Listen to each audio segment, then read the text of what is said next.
अस्सलाम वालेकुम dear students, welcome to my YouTube channel the expert mathematician. I am your teacher Fizan Ahmad. जी students, आज हम थॉमस कैलकुलस 12th एडिशन का exercise 1.1 का क्वेश्चन नंबर 11 करेंगे। इस क्वेश्चन को मैं पहले करवा चुका हूँ। 9 से 14 क्वेश्चन तक का ये पूरी वीडियो थी, तो उसके अंदर ये क्वेश्चन मैंने सॉल्व नहीं किया था। मैंने कहा था ये आप खुद करके देखें। तो आपके नीचे मुझे कमेंट मिल रहे थे कि आपको ये क्वेश्चन जो है समझ नहीं आ रहा, सॉल्व नहीं कर पा रहे आप इसे। तो इस क्वेश्चन को सॉल्व कर आज इस लेक्चर में हम इस क्वेश्चन को सॉल्व करेंगे। तो इस क्वेश्चन की स्टेटमेंट देखें। Express the edge length of the cube as the function of the cube diagonal length d, then express the surface area and volume of the cube as a function of the diagonals length d। तो इस question को हम diagram यानी cube की मदद से solve करेंगे। तो हमने यहाँ पर क्यूब ड्रा किया हुआ है, तो उस क्यूब को अंडरस्टैंड करते हैं कि उसकी लेंथ क्या है। क्यूब कैसे बेसिकली क्या बनता है, एक 3D शेप है, 6 फेजेस ऑफ स्क्वायर। स्क्वायर की 6 शक्लें जो होती हैं वो मिलाकर क्या बनाती हैं क्यूब। ये देखें, एक ये वाली होगी, एक इसके बिल्कुल ऑपोजिट, ठीक है, एक ये वाली, एक ये वाली, एक नीचे और एक इसके ऊपर। यानी डाइस की अगर मिसाल लें तो 6 होते हैं ना, 6 दाने उसके अंदर 6 नंबर होते हैं। तो 6 फेजेस जो है स्क्वायर की मिलके क्या बनाती है क्यूब, ठीक है। तो क्यूब की एज लेंथ क्या होती है, यानी ये लेंथ जो है, ये किनारों पर जो उसकी लेंथ है वो क्या है, एज लेंथ। अब उसको लेट कर लेते हैं एल के बराबर। Let edge let the edge length of the cube, let the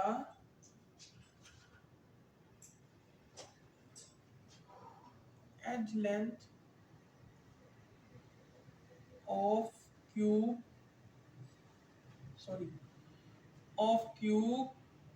is equals to L, ठीक है ना। एज की लेंथ जो है वो L है, किसी भी एज की लेंथ ले लें, ये ले लें, यहां से लेकर यहां तक अगर आप लेंथ फर्ज करते हैं, ये भी L है, ये भी L है, ठीक है।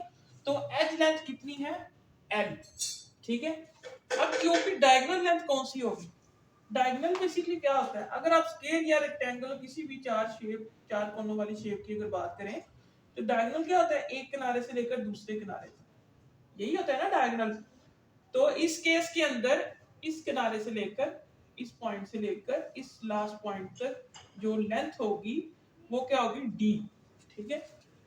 Let the diagonal length of the cube, diagonal length of cube d, ठीक है ना। हमने लेट कर लिया, उसकी डायगोनल लेंथ जो है वो d के बराबर है, ठीक है। अब हम ये फर्ज करेंगे कि जो इसकी फेस की लेंथ है, किसी भी एक फेस की डायगोनल लेंथ, यहां से देखें तो ये अगर एक फेस है, ये नीचे ऐसे पड़ा हुआ है, बिल्कुल ऐसे ऐसे करके, ये अगर एक फेस है नीचे की तरफ, तो इसका डायगोनल लेंथ क्या होगी, ये भी बेसिकली एक स्क्वायर है, लेकिन आपको ऐसे दिख रहा है कि ये एक इरेगुलर शेप है, पैरेललोग्राम आपको समझ आ रही है, लेकिन ये एक बेसिकली स्क्वायर है। अगर इसको ऊपर से देखा जाए तो ये एक स्क्वायर प्लेन है, उसकी चारों साइड बराबर है। ये देखें, ये जो लेंथ है ये इसकी होगी d, ठीक है। Let the face diagonal length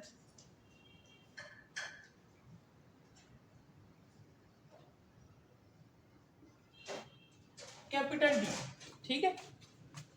अच्छा ये देखें, हमने अगर कहा कि ये चारों जो 6 फेजेस हैं क्यूब के, उनकी जो एज लेंथ यानी उसके जो किनारों की लेंथ है वो L के बराबर है, ये हमने कहा ना। तो अगर हम बात करें कि ये जो नीचे वाला फेज है इसकी भी लेंथ L है, और उसका डायगोनल लेंथ यानी ये जो मैंने अगर कहा कि अगर ऊपर से अगर इसे देखें तो नीचे वाला फेज जो है, जो जमीन की तरफ है, उसकी जो लेंथ है L है, ठीक है। अगर उसकी लेंथ L है, उसकी डायगोनल लेंथ D है, कैपिटल D है, तो ये बाहर वाला अगर फेज है जो आपको नजर आ रहा है, ये इसकी लेंथ भी अगर L है, तो इसकी डायगोनल लेंथ भी क्या होगी, इसकी डायगोनल लेंथ भी क्या होगी, D, कैपिटल D।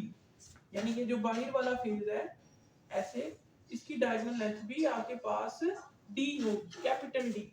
ठीक है, तो हम कैलकुलेशन का सिलसिला अभी शुरू करने वाले हैं। इस सवाल के लिए हमने जो कैलकुलेट करना है उसे हम यहाँ पर कैलकुलेट करेंगे। देखिए भाई, आपने कैलकुलेट करना है edge length of the cube as the function of cube diagonal length d. तो हम बारी बारी जो हमने कैलकुलेट करना है उसे हम यहाँ पर कैलकुलेट कर लेते हैं। इसे मैं रेज कर रहा हूं। देखिए भाई, हमने कैलकुलेट क्या करना है, express the length of the cube, edge length of cube, मैं थोड़ा नीचे करके लिख देता हूं, edge length of cube, edge length of cube as the function of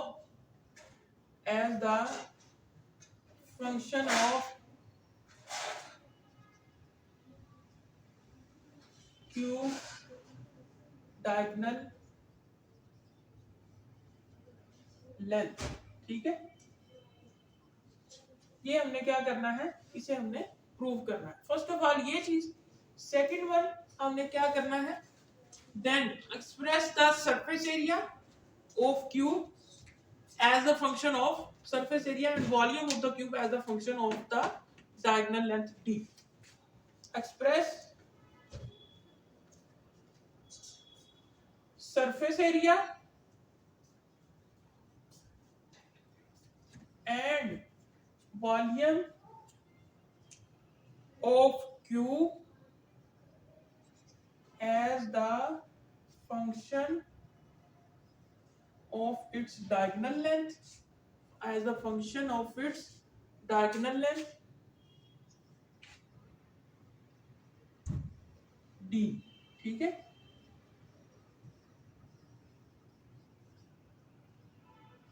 clear. ये हमने दो चीजों को प्रूव करना है, बेसिकली तीन चीजों को हमने प्रूव करना है। सरफेस एरिया को भी, क्यूब की डायगोनल लेंथ यानी diagonal length of its cube, surface area as a function and volume, दो चीजों यानी एज कंपेयर तीन चीजों को हमने इस क्वेश्चन के अंदर प्रूव करना है, फंक्शन एक्सप्रेस करना है। यहाँ पर मैं थोड़ा सा आपको रिकॉल करवाता हूँ कि हमने क्या कहा था, simple notation of function f of x is equal to y। ठीक है, हमने क्या कहा था इसके अंदर, y is a function of x, ये कहा था ना, y is a function of x, यानी y x का फंक्शन है। यहाँ पर हमने पहले क्वेश्चन के अंदर edge length of the cube, यानी क्यूब की जो एज लेंथ है l, जिसे हमने कहा यहाँ पर as the function of cube diagonal length, cube की जो डायगोनल लेंथ है d, यानी एक साइड पर सिंपल l आ जाए, ठीक है, और दूसरी साइड पर आपके पास d के ना होना चाहिए, किसी भी तरह की फॉर्म में हो सकता है, आपने इस तरह एक्सप्रेस करना है। तो चलिए हम इसको कैलकुलेट करते हैं। इस स्टेटमेंट को मैं यहाँ पर अरेज कर देता हूँ। हम इसको आगे कैलकुलेशन, पहले पार्ट को जो हम कैलकुलेट करते हैं, express the edge length of the cube as the function of cube diagonal length. देखें, ये मैं क्यूब दोबारा ड्रॉ करने वाला हूं।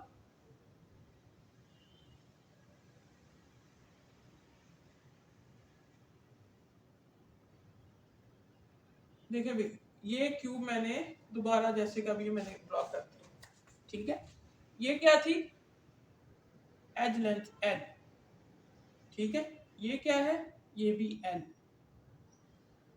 क्लियर। डायगोनल लेंथ क्या है, क्यूब डायगोनल लेंथ, क्यूब का जो डायगोनल है इस पॉइंट से लेकर इस पॉइंट तक, मैं मान लेता हूं ये है जी डी, ठीक है, ये क्यूब का क्या है, फेस का डायगोनल डी।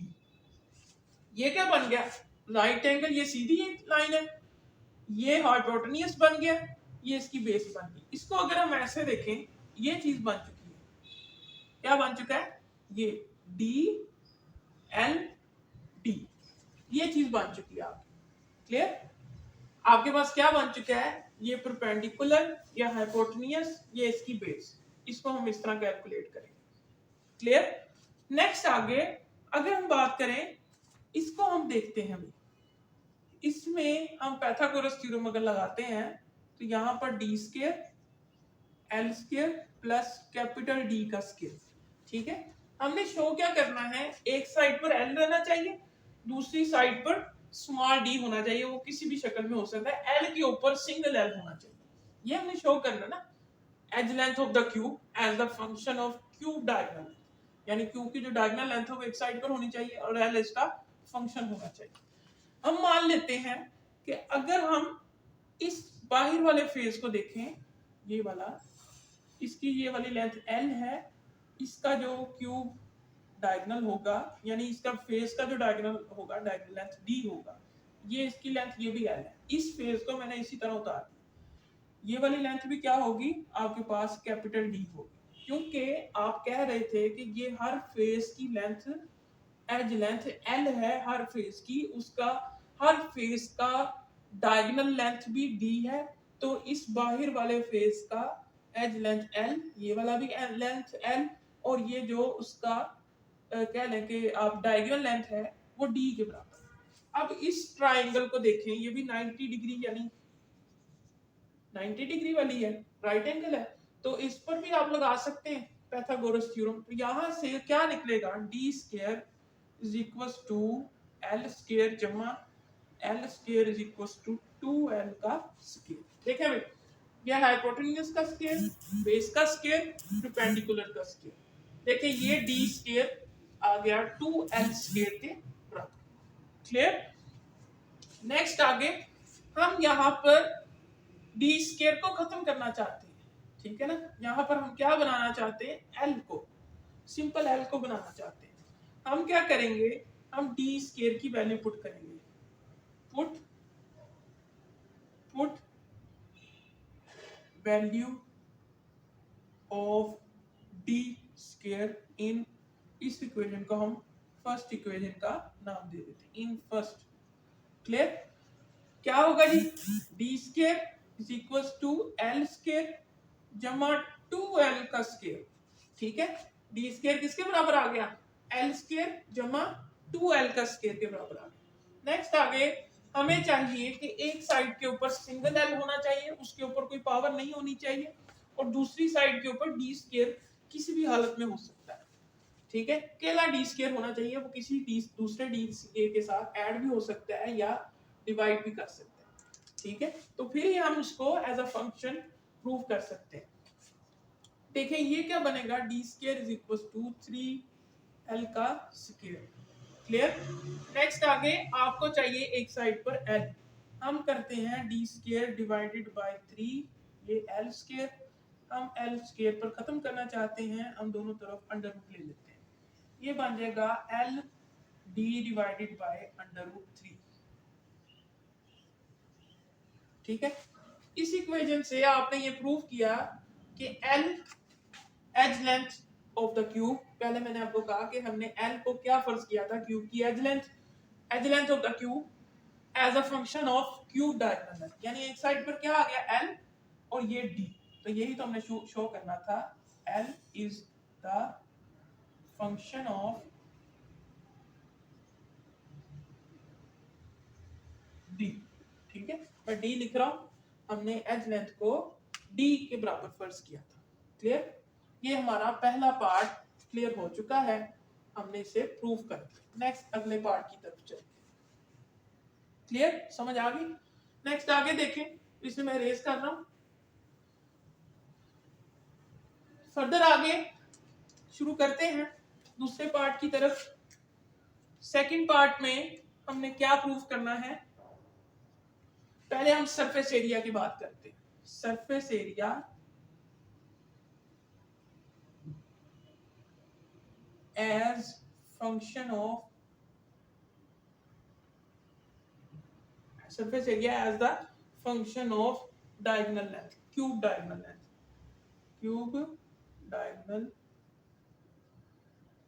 length d, ये हमने इस पार्ट के अंदर प्रूव करना है। क्लियर? अब देखिए सरफेस एरिया क्यूब का कैसे निकलेगा। सरफेस एरिया का फॉर्मूला आपको पता होना चाहिए कि सरफेस एरिया ऑफ क्यूब क्या होता है। सरफेस एरिया किसके बराबर होगा? सरफेस एरिया ऑफ क्यूब एक सिंपल स्क्वायर के एरिया किसके बराबर होता है? एक स्क्वायर का एरिया बराबर होता है L मल्टीप्लाई L। ठीक है, स्क्वायर का एरिया किसके बराबर होता है? L multiply L। तो आप यही तो बात कर रहे थे कि स्क्वायर 6 स्क्वायर को मिलाकर यानी 6 फेजेस ऑफ स्क्वायर मिलके क्या बनाते हैं? क्यूब की शक्ल बनाते हैं। तो देखिए 6 फेज ऑफ स्क्वायर मिलेंगे यानी कि हम L स्क्वायर को 6 दफा ऐड करेंगे तो वो क्या बन जाएगा? L स्क्वायर जमा L स्क्वायर जमा L स्क्वायर जमा L स्क्वायर जमा L स्क्वायर 3 4 5 और एक दफा 6। तो ये टोटल क्या बन जाएगा? 6L का स्क्वायर। तो क्यूब का सरफेस एरिया इस तरह निकाला जाता है। ठीक है, तो हम यहाँ पर L स्क्वायर की वैल्यू हमने क्या कैलकुलेट की थी? L स्क्वायर की वैल्यू हमने क्या कैलकुलेट की थी? यहाँ पर हम सरफेस एरिया S, हम यहाँ पर L स्क्वायर की वैल्यू लगाएंगे क्योंकि हमने प्रूव करना है डायगोनल लेंथ D। हमने L किसके बराबर निकाला था? D ओवर अंडर रूट 3 के बराबर। ठीक है, D ओवर अंडर रूट 3 के बराबर निकाला था L को, D ओवर अंडर रूट 3 के। तो हमने यहाँ पर L स्क्वायर की L की जगह पर वैल्यू पुट करनी है। S इज इक्वल टू 6, ये हो जाएगा D स्क्वायर डिवाइडेड बाय 3, ये हो जाएगा 2D का square.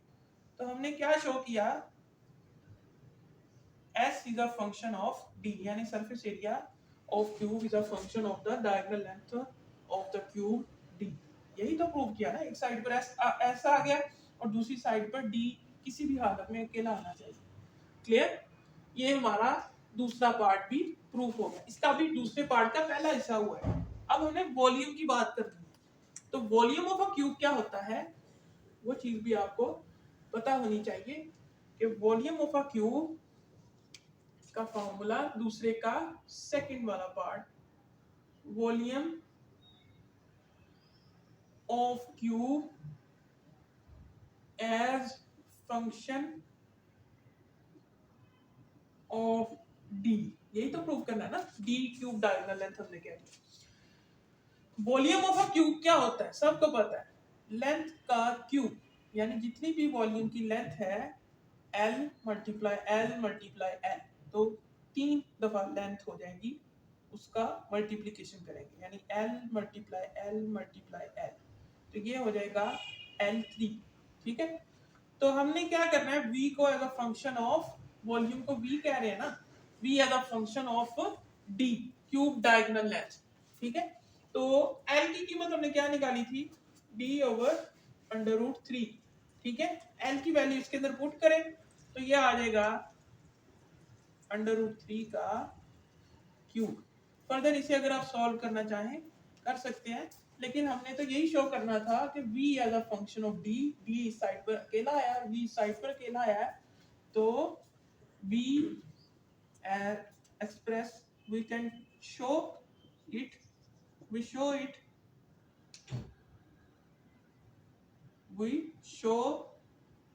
it V as a function of D। ठीक है, तो यही सेकंड पार्ट में हमने प्रूव करना था, उसका सेकंड वाला पार्ट सरफेस एरिया। इससे पहले मैंने प्रूव किया और अब वॉल्यूम की बात हमने की। तो आई होप आपको ये वीडियो अच्छी लगी होगी, आपको ये लेक्चर समझ आया होगा। अगर आपको मेरी वीडियो अच्छी लगी हो तो लाइक करें, कमेंट करें, शेयर करें और मेरे चैनल द एक्सपर्ट मैथमेटिशियन को सब्सक्राइब करें और बेल आइकन पर जरूर क्लिक करें ताकि आपको मेरी लेटेस्ट अपडेट और वीडियोस मिलती रहे। मिलते हैं अगली वीडियो में, तब तक के लिए मुझे इजाजत दें। अल्लाह।